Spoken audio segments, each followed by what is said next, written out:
أشهد أن لا إله إلا الله وحده لا شريك له وأشهد أن محمدا عبده ورسوله أما بعد فأعوذ بالله من الشيطان الرجيم بسم الله الرحمن الرحیم۔ سامعین و ناظرین کرام، السلام علیکم ورحمۃ اللہ وبرکاتہ۔ امت محمدیہ کے بزرگان سلف قرآن مجید، حدیث اور القائے ربانی کے تحت نسل بعد نسل بیان کرتے چلے آئے ہیں کہ اسلام میں 13ویں صدی ہجری کا آخر یا 14ویں صدی ہجری کا آغاز زمانہ ظہور امام مہدی و نزول مسیح موعود کا ہے۔ جماعت احمدیہ مسلمہ عالمگیر کے بانی سیدنا حضرت مرزا غلام احمد قادیانی علیہ السلام نے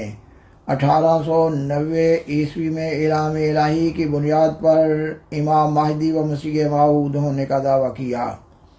ظاہر ہے کہ دنیا میں ہر دعویٰ محتاج دلیل ہوا کرتا ہے، اس لیے اللہ تعالیٰ قرآن مجید کی کئی ایک آیات میں منکرین صداقت کے بالمقابل دلیل لانے کا مطالبہ کرتا ہے۔ مثلا اللہ تعالیٰ قرآن مجید کی سورۃ الانفال کی آیت 43 میں صداقت کے ثبوت میں اور صداقت کی تائید میں دلیل قائم کرنے کی اہمیت کا مضمون بیان کر رہا ہے۔ اس آیت کے اس مضمون کے متعلقہ حصہ کا ترجمہ پیش کیا جا رہا ہے۔ اللہ تعالیٰ فرماتا ہے، تاکہ کھلی کھلی حجت کی روح سے جس کی ہلاکت کا جواز ہو وہی ہلاک ہو، اور کھلی کھلی حجت کی روح سے جسے زندہ رہنا چاہیے وہی زندہ رہے۔ اس اصول کے تحت اس پروگرام میں سیدنا حضرت مرزا غلام احمد قادیانی علیہ السلام کے دعوی امام مہدی و مسیح موعود کی صداقت پر ایک بڑی اور بنیادی دلیل پیش کی جا رہی ہے۔ احمدیت مخالف علماء احمدیت کے بالمقابل اپنے موقف کی تائید میں کوئی دلیل نہیں رکھتے۔ وہ احمدیت کے بالمقابل اپنے عقائد کی بنیاد محض اپنی ظنی باتوں پر رکھے ہوئے ہیں۔ اللہ تعالیٰ قرآن مجید کی سورۃ یونس کی آیت 37 میں یہ مضمون بیان کر رہا ہے کہ حق اور صداقت کے بالمقابل ظن کی کوئی حیثیت نہیں ہوا کرتی۔ سورہ یونس کی اس آیت کے اس مضمون کے متعلقہ حصہ کا ترجمہ پیش کیا جا رہا ہے۔ اللہ تعالیٰ فرماتا ہے، اور ان میں سے اکثر لوگ ظن کے سوا کسی چیز کی پیروی نہیں کرتے، جبکہ یقیناً ظن حق سے کچھ بھی بے نیاز نہیں کر سکتا۔ سیدنا حضرت مرزا غلام احمد قادیانی علیہ السلام اپنی کتاب توضیح مرام روحانی خزائن جلد 3 صفحہ 51 میں اپنا دعویٰ مسیح موعود شائع کرتے ہوئے بیان فرماتے ہیں، مسلمانوں اور عیسائیوں کا کسی قدر اختلاف کے ساتھ یہ خیال ہے کہ حضرت مسیح ابن مریم اسی عنصری وجود سے آسمان کی طرف اٹھائے گئے ہیں اور پھر وہ کسی زمانہ میں آسمان سے اتریں گے۔ میں اس خیال کا غلط ہونا اپنے اسی رسالہ میں لکھ چکا ہوں اور نیز یہ بھی بیان کر چکا ہوں کہ اس نزول سے مراد در حقیقت مسیح ابن مریم کا نزول نہیں،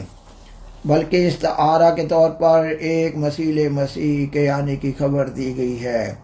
جس کا مصداق حسب اعلام و الہام الہی یہی آیت ہے۔ سامعین و ناظرین کرام، سیدنا حضرت مرزا غلام احمد قادیانی امام مہدی و مسیح موعود علیہ السلام اپنی کتاب اذا الاوہام روحانی خزائن جلد 3 صفحہ 402 میں اپنے دعویٰ اور دعویٰ کے مقاصد کے سلسلہ میں لکھتے ہیں، جب تم مسیحی کا مردوں میں داخل ہونا ثابت کر دو گے اور عیسائیوں کے دلوں میں نقش کر دو گے تو اس دن تم سمجھ لو کہ آج عیسائی مذہب دنیا سے رخصت ہوا۔ یقیناً سمجھو کہ جب تک ان کا خدا فوت نہ ہو ان کا مذہب بھی فوت نہیں ہو سکتا، اور دوسری تمام بحثیں ان کے ساتھ عبث ہیں۔ ان کے مذہب کا ایک ہی ستون ہے، اور وہ یہ ہے کہ اب تک مسیح ابن مریم آسمان پر زندہ بیٹھا ہے۔ اس ستون کو پاش پاش کرو، پھر نظر اٹھا کر دیکھو کہ عیسائی مذہب دنیا میں کہاں ہے، کیونکہ خدا تعالی بھی چاہتا ہے کہ اس ستون کو ریزہ ریزہ کرے اور یورپ اور ایشیا میں توحید کی ہوا چلاوے۔ اس لیے اس نے مجھے بھیجا اور میرے پر اپنے خاص الہام سے ظاہر کیا کہ مسیح ابن مریم فوت ہو چکا ہے۔ چنانچہ اس کا الہام یہ ہے کہ مسیح ابن مریم رسول اللہ فوت ہو چکا ہے اور اس کے رنگ میں ہو کر وعدہ کے موافق تو آیا ہے۔ خاکسار بیان کرتا ہے کہ سیدنا حضرت مرزا غلام احمد قادیانی، امام مہدی و مسیح موعود علیہ السلام، اپنی کتاب اعضاء الاوہام کی مذکورہ عبارت میں الہام الہی کی بنیاد پر 3 بڑے امور بیان فرما رہے ہیں۔ نمبر 1 یہ کہ حضرت مسیح عیسیٰ ابن مریم علیہ السلام وفات پا چکے ہیں۔ نمبر 2 یہ کہ پیشگوئی نزول مسیح میں مسیح عیسیٰ ابن مریم علیہ السلام کے الفاظ بطور استعارہ استعمال ہوئے ہیں۔ نمبر 3 یہ کہ اللہ تعالیٰ نے آپ علیہ السلام کو امت محمدیہ کے مسیح موعود کے منصب پر فائز فرمایا ہے۔ خاکسار بیان کرتا ہے کہ آپ علیہ السلام نے ان تینوں مذکورہ امور کو اپنے دعویٰ کی اشاعت کے لیے لکھی جانے والی اپنی ابتدائی کتب فتح اسلام، توضیح مرام اور اعضاء الاوہام کے کل 636 صفحات میں قرآن مجید، حدیث اور اقوال بزرگان سلف کی روشنی میں بتائید لغت عرب و محاورہ عرب بالوضاحت تفصیل کے ساتھ بیان کر دیا ہے۔ خاکسار بیان کرتا ہے کہ اب اللہ تعالیٰ کسی انسان کو بھی ایسا الہام نہیں کرتا جو قرآن مجید کی تعلیمات کے خلاف ہو۔ اس لیے یہ ضروری قرار پاتا ہے کہ یہ الہام یہ کہ مسیح ابن مریم رسول اللہ فوت ہو چکا ہے کو قرآن مجید پر پیش کیا جائے۔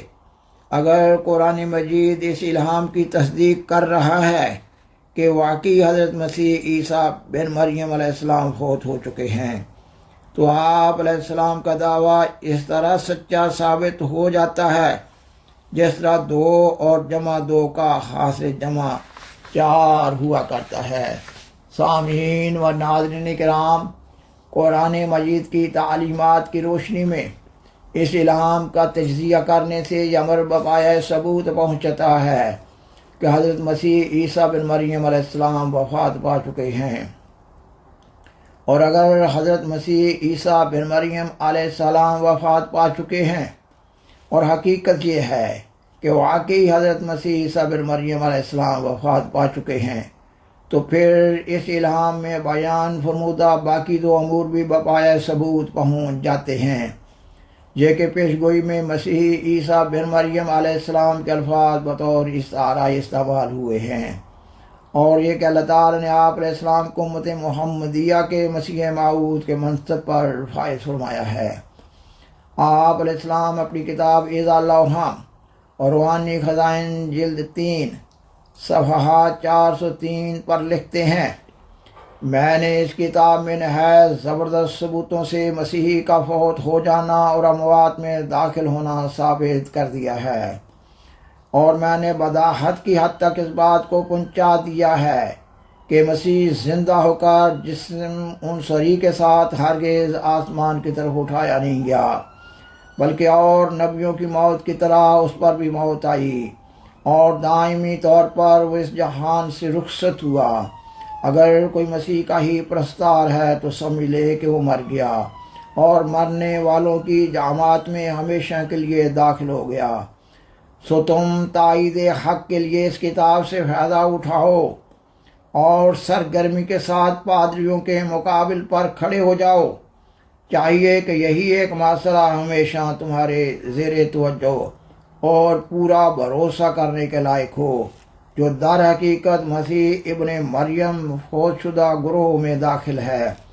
میں نے اس بحث کو اس کتاب میں بڑی دلچسپی کے ساتھ کامل اور قوی دلائل سے انجام تک پہنچایا ہے، اور خدا تعالی نے اس تعلیم میں میری وہ مدد کی ہے جو میں بیان نہیں کر سکتا، اور میں بڑے دعوے اور استقلال سے کہتا ہوں کہ میں سچ پر ہوں، اور خدا تعالی کے فضل سے اس میدان میں میری ہی فتح ہے،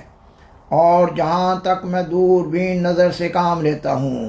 تمام دنیا اپنی سچائی کے تحت اقدام دیکھتا ہوں،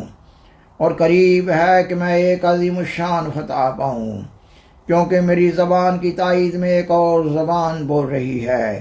اور میرے ہاتھ کی تقویت کے لیے ایک اور ہاتھ چل رہا ہے جس کو دنیا نہیں دیکھتی مگر میں دیکھ رہا ہوں۔ میرے اندر ایک آسمانی روح بول رہی ہے جو میرے لفظ لفظ اور حرف حرف کو زندگی بخشتی ہے، اور آسمان پر ایک جوش اور ابال پیدا ہوا ہے جس نے ایک پتلی کی طرح اس مشت خاک کو کھڑا کر دیا ہے۔ ہر یک وہ شخص جس پر توبہ کا دروازہ بند نہیں عنقریب دیکھ لے گا کہ میں اپنی طرف سے نہیں ہوں۔ کیا وہ آنکھیں بینا ہیں جو صادق کو شناخت نہیں کر سکتی؟ کیا وہ بھی زندہ ہے جس کو اس آسمانی صدا کا احساس نہیں؟ اور آپ علیہ السلام اپنی کتاب فتح اسلام روحانی خزائن جلد 3 صفحہ 6 پر بیان فرماتے ہیں، اے دانش مندو، تم اس سے تعجب مت کرو کہ خدا تعالیٰ نے اس ضرورت کے وقت میں اور اس گہری تاریکی کے دنوں میں ایک آسمانی روشنی نازل کی، اور ایک بندہ کو مصلحت عام کے لیے خاص کر کے بغرض اعلاء کلمہ اسلام و اشاعت نور حضرت خیر الانام اور تائید مسلمانوں کے لیے، اور نیز ان کی اندرونی حالت کے صاف کرنے کے ارادہ سے دنیا میں بھیجا۔ سامعین و ناظرین کرام، بالآخر درخواست ہے کہ برائے مہربانی اس پروگرام کو لائک کریں، دوسروں سے شیئر کریں، اور حضرہ کرم اس چینل کو سبسکرائب کریں۔ جزاکم اللہ تعالی احسن الجزا، وآخر دعوانا ان الحمد للہ رب العالمین، والسلام علیکم ورحمۃ اللہ وبرکاتہ۔ شکریہ۔